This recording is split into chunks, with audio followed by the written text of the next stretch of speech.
The following program contains graphic images and language. Viewer discretion is advised.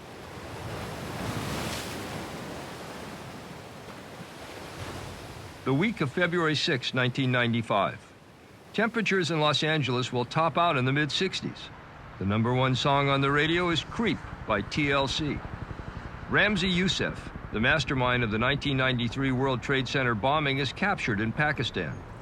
President Clinton tries, but fails to settle the baseball strike. The median price of a new house in the U.S. is $134,000, and the price of gasoline rises to $1.15 a gallon. For the families of Nicole Brown and Ron Goldman, there is hope that prosecutors will succeed in convicting the man accused of murdering their loved ones, as the case of the People versus O.J. Simpson continues to unfold. It's week 3 of the O.J. Simpson trial, and the prosecution finishes telling the story of domestic violence suffered by Nicole Brown at the hands of O.J. Simpson. Next comes the timeline, as jurors learn about the last hours of Nicole and Ron Goldman and how a dog figured into the discovery of their bodies. I'm Roger Cossack, and this is OJ25.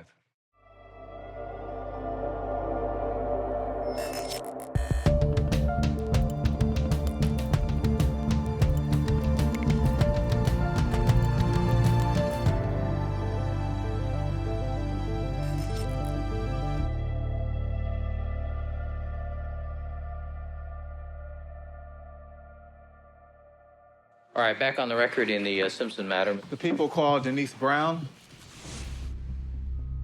You're reminded you're still under oath.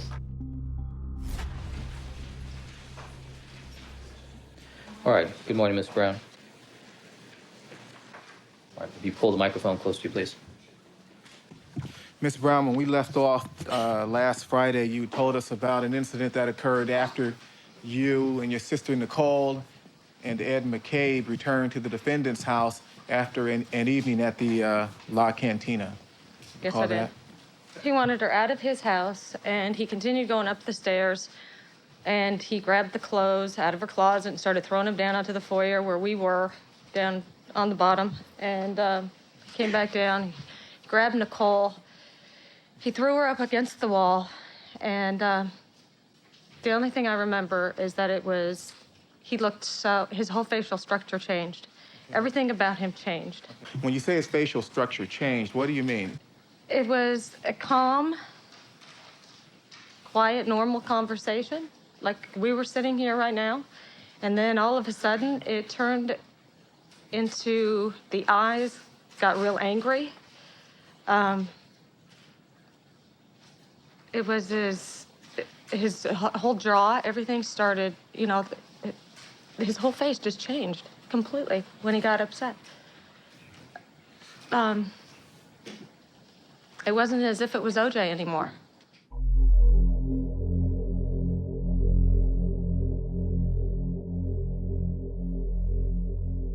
Did you try and stop her from returning to the house? Yeah, I did.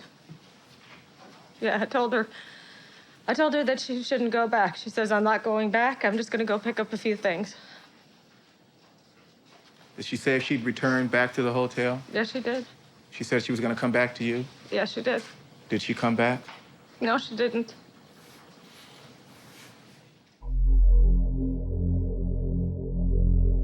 Victims of domestic violence love their partner, and they stay because they hope that maybe one day the person that they first met will present himself again. A valuable aspect of the O.J. Simpson trial was the fact that people were talking about domestic violence. And you generally didn't hear about it in neighborhoods like Beverly Hills or Brentwood or Bel Air. And that's where these people were from.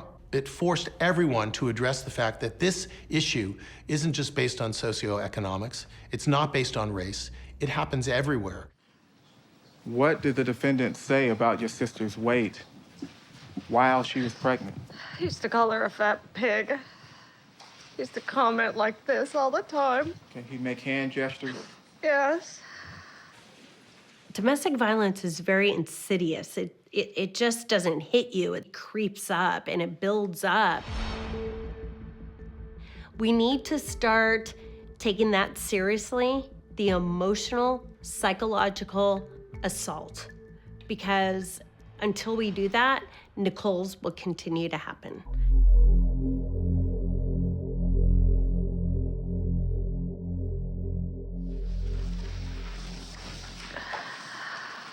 Have you seen these photographs before? Yes, I have.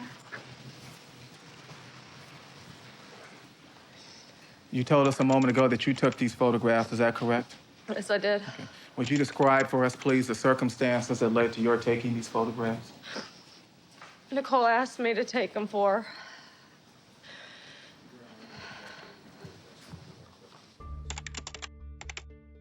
When was the first time you saw this photograph?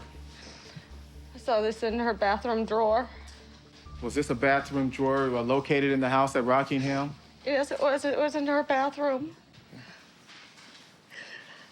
I saw that in her bathroom drawer one day, and I pulled it out and I said, oh my God, I said, Nicole, I said, what happened? And she says, oh my God, she goes, isn't that great? She goes, the studio painted a black eye on me. And I said, what? She goes, didn't they do a great job? And I said, yeah.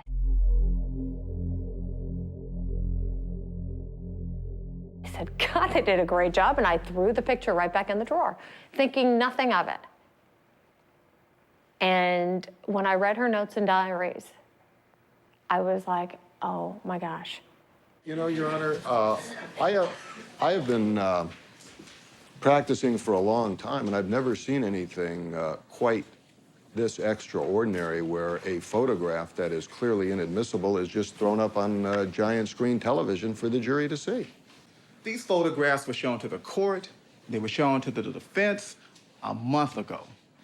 The problem I have is that we've shown the jury this photograph without a foundation as to where and when this photograph was taken or by whom, and we don't know if it ties up to any of the incidents that I've indicated are admissible.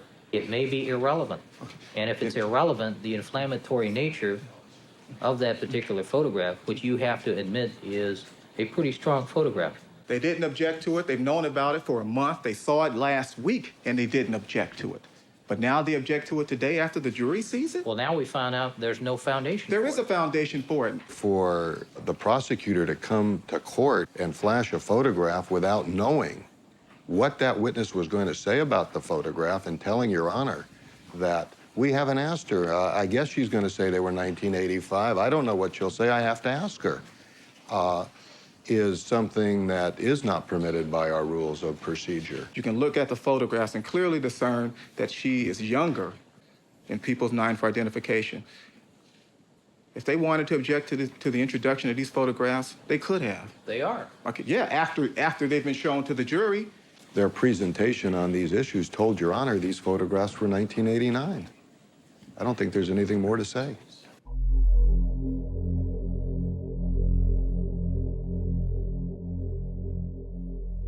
I am not going to allow the use of that photograph, despite the fact that you've already seen it. I know it's difficult to unring a bell, but I'm going to ask you to disregard what you saw in that particular photograph. Yeah, I don't think a jury can ever unring the bell. I think that's one of the fictions of law, to put out of your mind everything that you've seen. The reason for that is there is no foundation. We don't know the date, time, and place where that was taken, by whom, and what it purports to depict. I remember seeing that picture several times, and it was a brutal picture. She was beaten badly. And it's not something that you forget, and it's not something the jury would forget. People have seen this one photo of Nicole with all these bruises and, you know, all this stuff.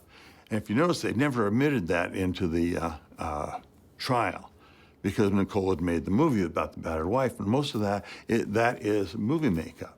All we have is the picture, and we can't tell the place, date, and time, and who was there, who took it at this point. So I'm going to ask you to disregard that photograph, and we'll continue with the testimony of Denise Brown.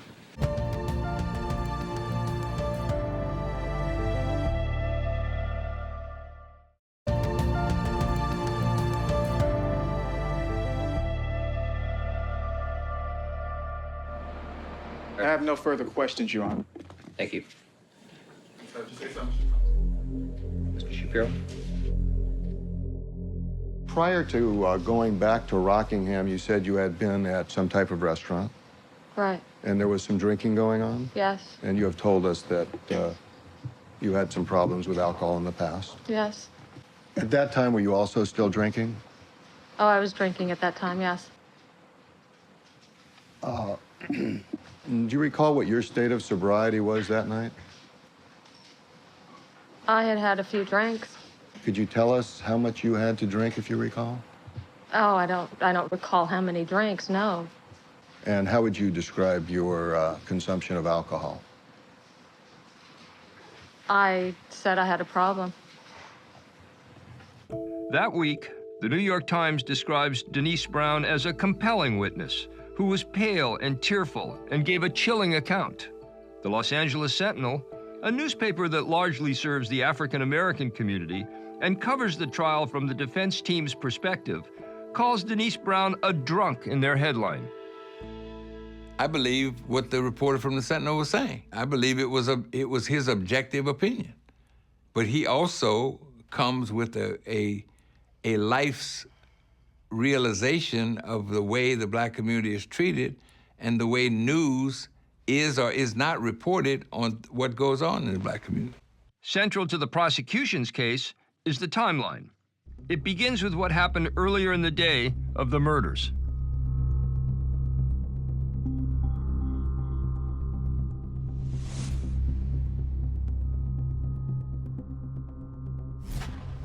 On that day, was a recital held for your niece, Sydney? Yes, it was. And when he greeted you and your sister Dominique and your parents, what was his demeanor? He had a very far away look. It was actually really kind of spooky. It was a frightening look. So did you turn around and look at him during the time that he was sitting behind you? Yeah, I talked to him. Did he appear happy and cheerful? No, not at all. Mrs. Garvey, when you walked into the recital auditorium, did you see the defendant? I did. Did you notice anything unusual about him at that time? Yes, I did. And what was that? It was just, he was not the same as I had ever seen him before. And how was he different? How is it that he was not the same? I immediately noticed that it was a vast departure from the norm of how I've ever seen him before. He just seemed a little vacant, non-responsive. When he stared at me, I felt like he was looking right through me, and it scared me a little bit. Nicole Brown and O.J. Simpson have a complicated relationship. They've been divorced for 2 years. They've dated other people. They have gone back and forth about getting back together. As they head to the recital, they are not together, except to see their daughter perform at a local middle school. Every time I turned around, he was staring at Nicole.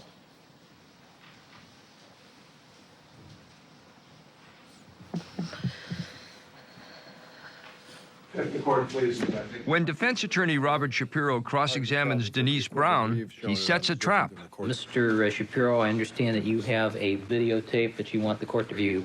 With the court's permission, we'd like to show a video of Mr. O.J. Simpson at the Paul Revere school, just leaving the recital, and ask if you can identify the people who are depicted in the tape that are relevant to this case. Would you please do that for us? Sure. Thank you.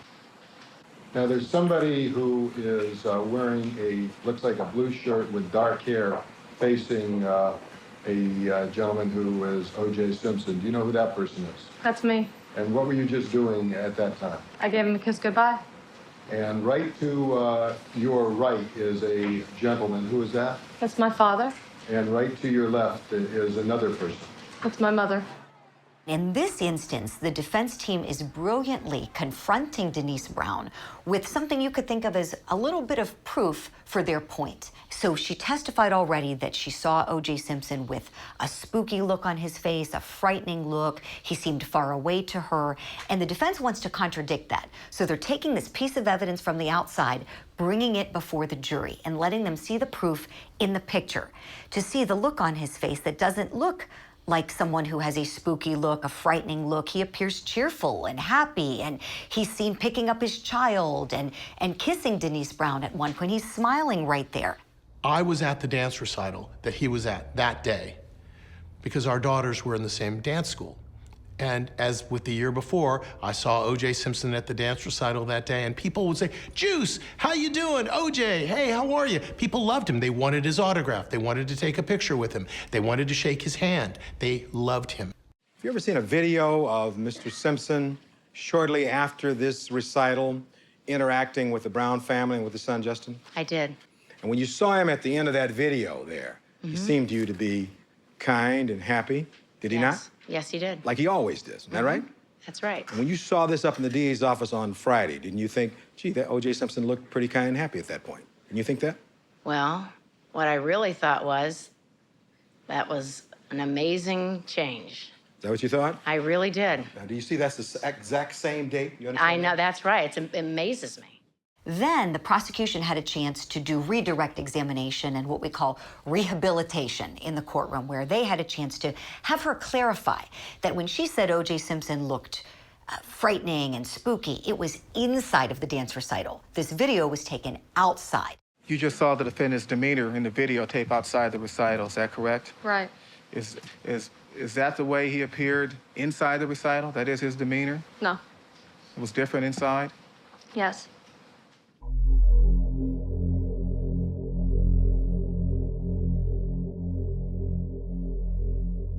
He told the jury that they'd have evidence that he was ugly, in an ugly mood, and brooding.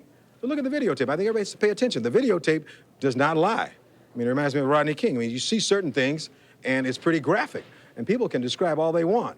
But when they're faced with what actually happened, I think it makes it pretty clear for these jurors.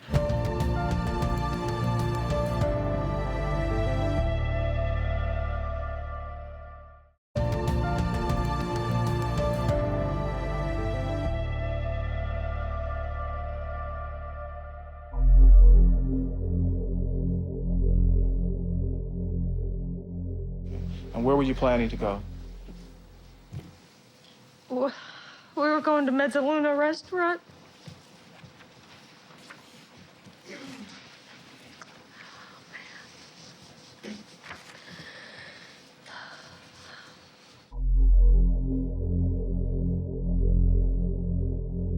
He was a charming guy, so he had lots of women in his life, but he was dating somebody at the time. He was not in an affair with Nicole. You know, he was a 25-year-old kid just trying to find his way in the world, you know, like the rest of us were at that age.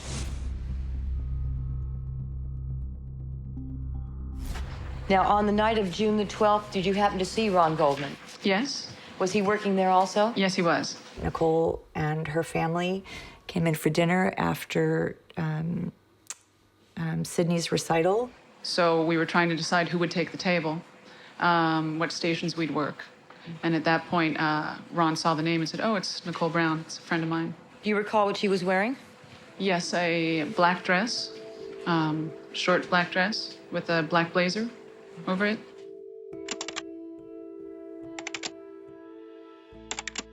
Do you recall what time Nicole and her party left? Between 8:30 and 9, 8:45-ish.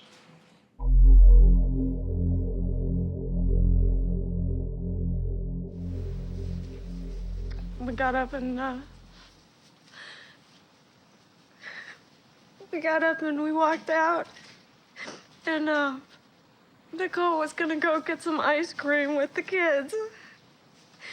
And we kissed each other goodbye.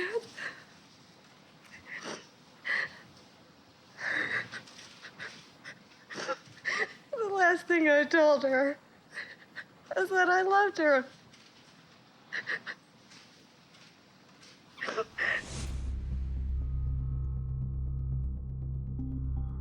Okay, after Nicole and her party left, did you happen to see Ron Goldman? Yes, I did. Shortly after that, did you get a phone call? Yes, I did. Remember what time approximately that you got that phone call? It's about 9:30, 9:35. It was Mrs. Brown. Nicole's mother? Yes. And did she ask you to do something? She did. And what was that? She asked me to look for a pair of glasses she had lost at the restaurant. And did you find the glasses? Yes, I did. Where did you find them? I found them in the street by the gutter. And what did you do with them? I brought them back in, and I spoke to Mrs. Brown and told her I'd found them. I put them in an envelope. Ms. Crawford, showing you what has been marked as People's 32. Do you recognize the handwriting on the front of this envelope? Yeah, that's my handwriting. And it says prescription glasses, Nicole Simpson. We'll pick up Monday? Yes. About how long after the first phone call did you get the second phone call?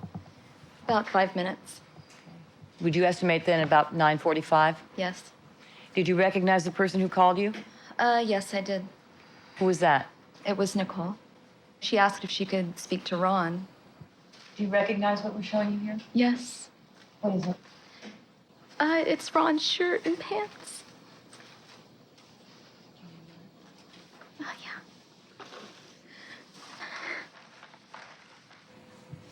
After he hung up the phone, did Ron say something to you? Yeah, he told me he was going to drop the glasses off at Nicole's. So did you give him the envelope with the glasses? Yes. Did you see him leave the restaurant at some point? Yes, I did. Do you recall about what time it was? He left at about 10 minutes to 10.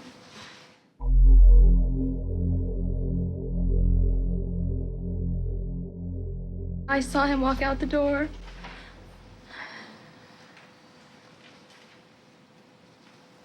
And was that the last time you saw him? Yes.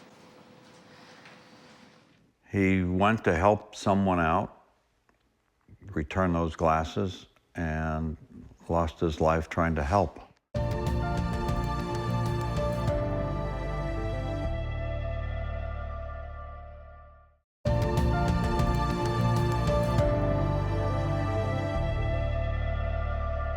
The state's timeline was that O.J. Simpson was last seen around 9:40 or something when he returned from going to McDonald's with Cato Kalin. They then put the time of the murders at about 10:15.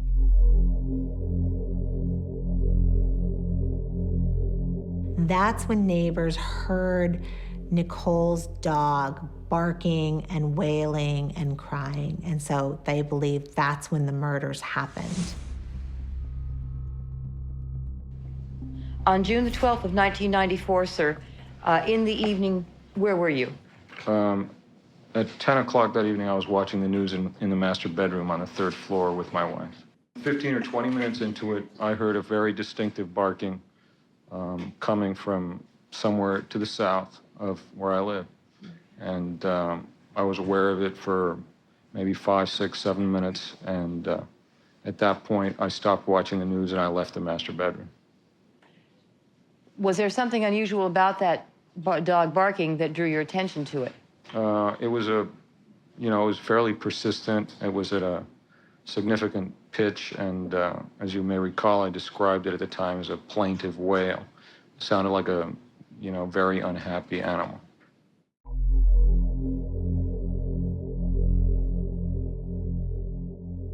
My question is, do you recall so indicating to the police that at about 10:15 to 10:30, witnesses, you and your wife, heard a dog barking uncontrollably to the rear of their residence? So indicate that to the police? No, sir. As I told you, I told them that I heard the dog barking between 10:15 and 10:20. So if they have that wrong, they're wrong. Is that right? That is possible because I did not say that. That dog would have marked when the actual crime was committed because the dog somehow heard or was able to sense the violence that was taking place. As you looked at the dog and you examined it for a tag, did you happen to notice its paws or its legs? First thing I noticed, it was above the paw, it was slightly on the leg. There was a streak of blood or a drip of blood on one of the back paws.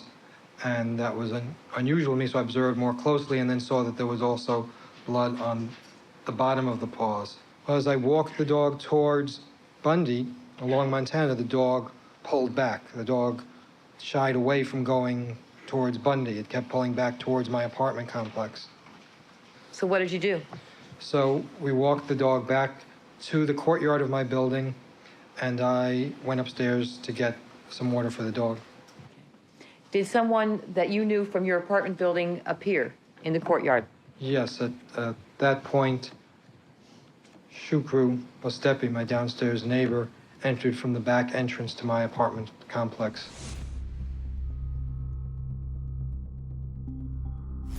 You had a conversation with Stephen, right? Correct. And he told you where he'd found the dog. Correct. So did you decide to take the dog back to that location? Yes. And what was that location you decided to take the dog back to? Bundy and Dorothy. Can you tell us what you saw?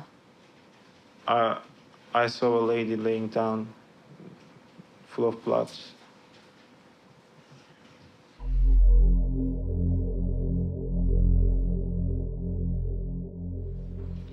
I could see the person was a lady. She was blonde. I could see her arm, and that's all about it. And that was about it? I turned to my wife and said that there was a dead person there, and we tried to call 911. We decided to call 911. And what did you do to try and call 911? We crossed the street, ran to a house, knocked the door.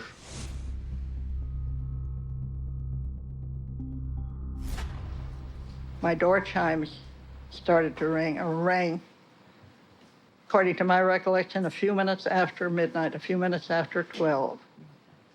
Had that ever happened before? No. Did that scare you? Yes, definitely.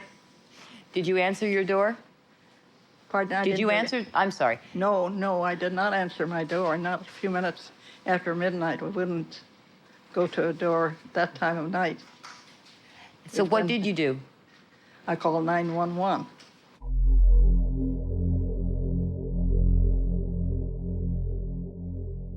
My apologies for having kept you waiting so long this morning. There were some very delicate matters that I had to inquire into this morning that took a significant period of time, and I appreciate your indulgence in this matter. It became necessary for me to excuse one of the jurors in this case, and we will now at this time ask Mrs. Robertson to draw the name of an alternate juror to replace that juror. Juror number 1489. This was significant because this third juror to be dismissed was a 63-year-old white woman, and she was replaced by one of the alternates, naturally. The alternate who replaced her was a 54-year-old African-American man. So this made the number of African-American jury members be 9 at this point.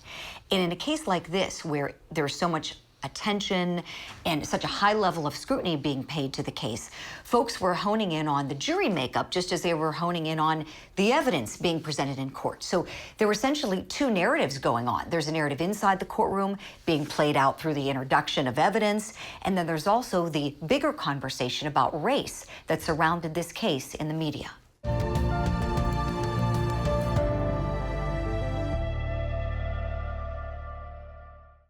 The following program contains graphic images and language. Viewer discretion is advised.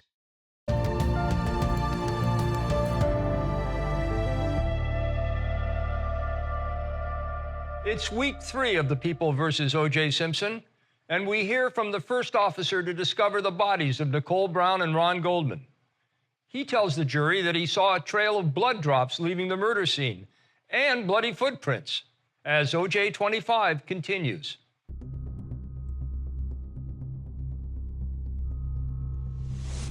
It's Robert Riske, R-O-B-E-R-T-R-I-S-K-E. Good morning, officer. Good morning. My partner and I crossed the street and went to the walkway, and we observed a female white in a black dress laying in a puddle of blood on the walkway. We approached the body of the female, and as we got probably 2 feet from her body, we discovered the body of a male white laying against the north fence. My lieutenant, John Rogers, called. He said, we have a double in West LA. Right away, I began to think there's not a lot of homicides in that part of town. It's a more upscale part of Los Angeles. It was on Bundy Drive, which is an upscale area. In the first photograph, to my left as I face it, upper left-hand photograph, what does that depict? That's the sidewalk on the west side of Bundy and the foot of the walkway leading up to 875. And does that depict the scene as you found it when you first approached? Yes, ma'am. And the second photograph to the right of that? The second photograph would be the victim, the female white in a black dress, laying on the walkway. And you can see that at the very rear of the photograph, upper part of the photograph. That's correct. And the third one?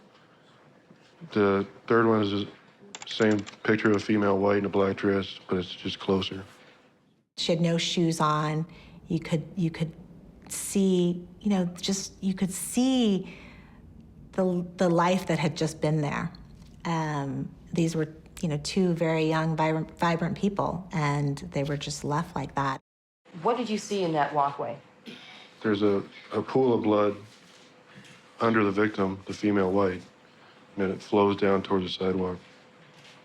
And in the blood, did you see any kind of patterns? There was paw prints towards the sidewalk, and there was a heel mark by the fence. Does this depict the woman as you found her and the scene as you found it when you first approached? Yes. Can you tell us where you were standing in order to see that? To the left of the body, you can see a call box on the wall right there. It seemed if you watched O.J. Simpson that he knew when the camera was on him, and he would become more expressive, but it was hard to tell, like how much of it was play acting and how much of it was real.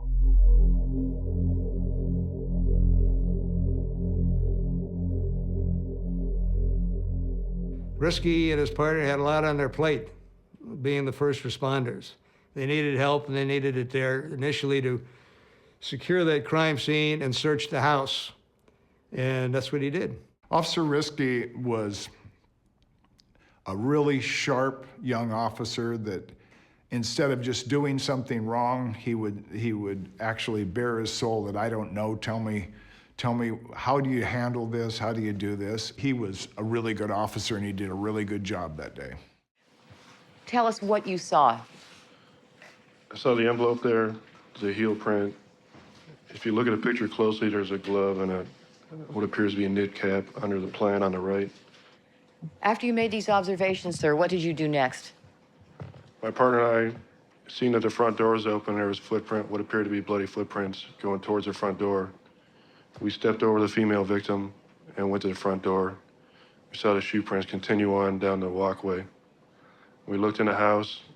There was appeared to be no evidence of ransacking or forced entry. Officer McGowan put up the crime scene tape. Sergeant Kuhn made sure nobody walked through the crime scene. And my partner, Officer Terrazas, went to the back, secured the rear location. When I got there, I saw that the street was blocked off. They had the whole area cordoned off properly. There was concern for the media because it was on a busy street, Bundy. In the course of your training, sir, at the academy, were you trained in crime scene preservation? They kind of gloss over it. They don't really train in it. Did you learn it at some point in your duties, in your functioning? On the job training. All right, this is a board, Your Honor, of 15 photographs asking to be marked People's 45. All right, People's 45 display with 15 photographs of alleged shoe prints. All right, now photograph G, H, I, and J in that row. Can you tell us if you recognize what's shown there? It's a picture of what appears to be a bloody footprint. And do those look like the bloody shoe prints you saw that night? Yes. And on the bottom row as well, sir, K and L. Two more what appear to be bloody shoe prints. And do they appear the way you found them as when you first came to the scene? Yes.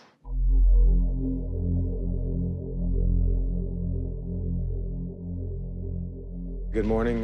Morning, sir. Mr. Risky. You had been a police officer for how long on June 12th, 1994, when you responded to this location? 4 years, almost 2 months.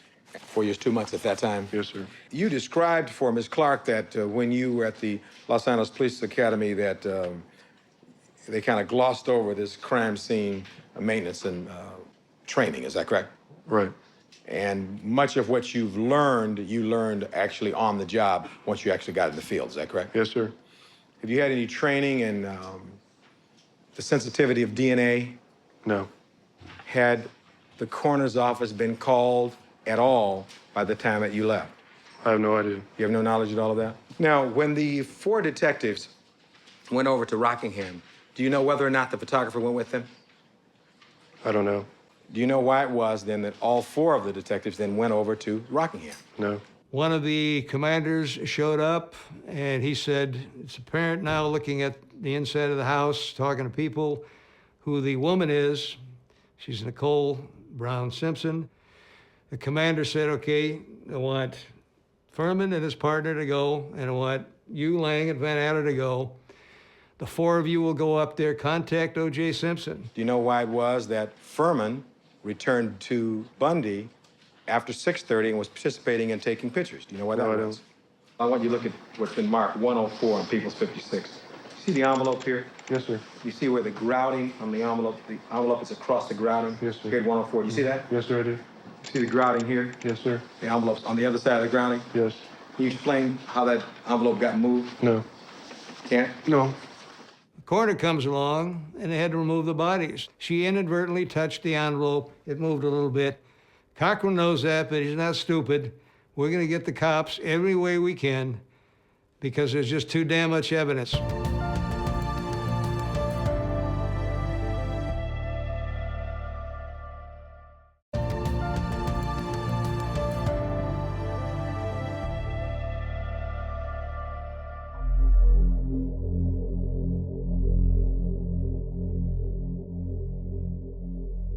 Back then, you were allowed to meet your friends and family at the gate, and I remember seeing my dad, and he was with a family friend, and I remember just completely falling apart in my dad's arms and walking through the airport just arm in arm. It was eerily empty. Getting into the car, I remember KFI, it was a local radio AM station here, and the first words I heard were, you know, Ron Goldman and Nicole Brown Simpson slaughtered to death in Brentwood. It was gut-wrenching, you know, that Kim had to testify in a trial of the murder of her brother. It was horrible. Horrible, horrible, horrible. I testified in the case to my brother's clothing kind of being thrown around, and so that there wasn't a lot. It looked as if it was a quick wardrobe change. Kimberly Goldman, KIMBERLY GOLDMAN. Ms. Clark. Thank you, Your Honor. Ms. Goldman, are you the sister of Ron Goldman? Yes, I am. Did you visit his apartment on Gorham shortly after June the 12th? Yes, I did. I was overwhelmed with anxiety and fear, and then feeling excited that I got to be part of it because I thought it was going to be important, that I was testifying to something, and this is going to be something important that the jury needs to hear. And I look back and now I'm like, I don't think it was all that important. But at that moment, I felt like I was doing something. Did you recover some clothing that you brought to court today? Yes, I did. And I'm showing you the bag in which we have previously marked as People's 30, the white shirt and the black pants. Yes, You that's recognize correct. those? Yes, I do. Can you tell us where you found them? They were draped over his bedroom door, the shirt and the pants. Just draped over? Obviously he'd taken them off and just swung them over the door. Not on hangers? No. My father and I put them on the hangers. I was nervous to sit across from the killer. I was nervous to sit on the stand. I was nervous to look at the jury, even though I'd been looking at them. I now had a different angle, and now you suddenly think they're looking at you, they're judging you, you answer the question and be very thoughtful about your answers and don't put too much out there, and then it's just too much. Nobody prepares you for that. Did you see any other white dress shirt or black pants like that in the apartment? Only those? Only those. All right. Ms. Goldman, thank you very much. You're welcome. Accused.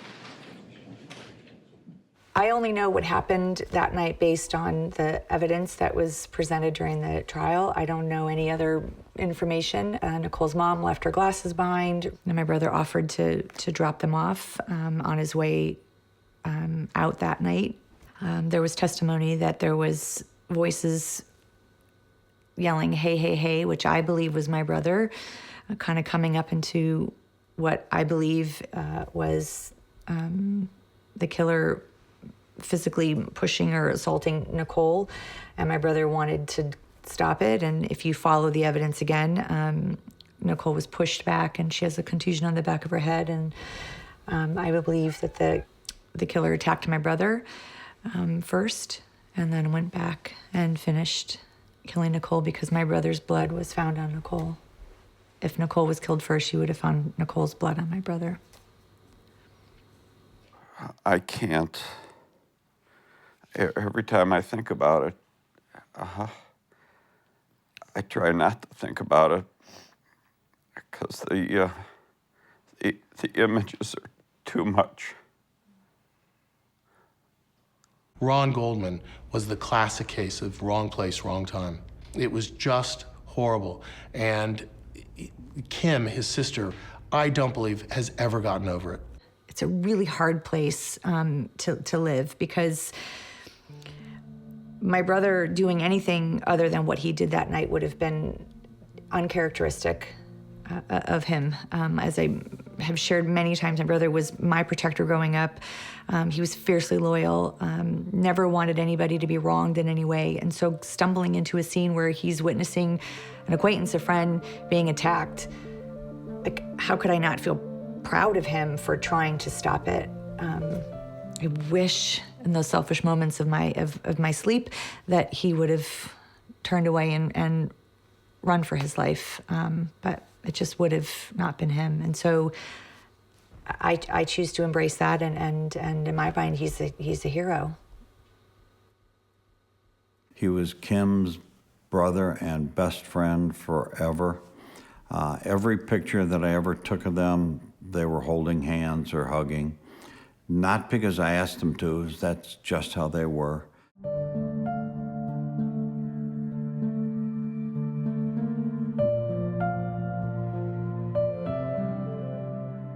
I've always been super proud of my brother. I'm super proud of my dad. I'm proud of myself because I think that who we were throughout this process was exactly who we are in our private life. And I think that not unlike any other victim or survivor, you figure out a way to function within it in the most honorable way that you can, and to be able to be part of a movement that I think is so helpful and so important. I'm really proud of all of that. I feel lucky that people got to see the two most important people in my world. They raised me. I feel really honored. And I hope that what my dad and I are doing in the wake of my brother's murder does right by him, because I have a legacy and I want my son to be proud of me. And so I don't know, I guess I'll find out one day, I don't know.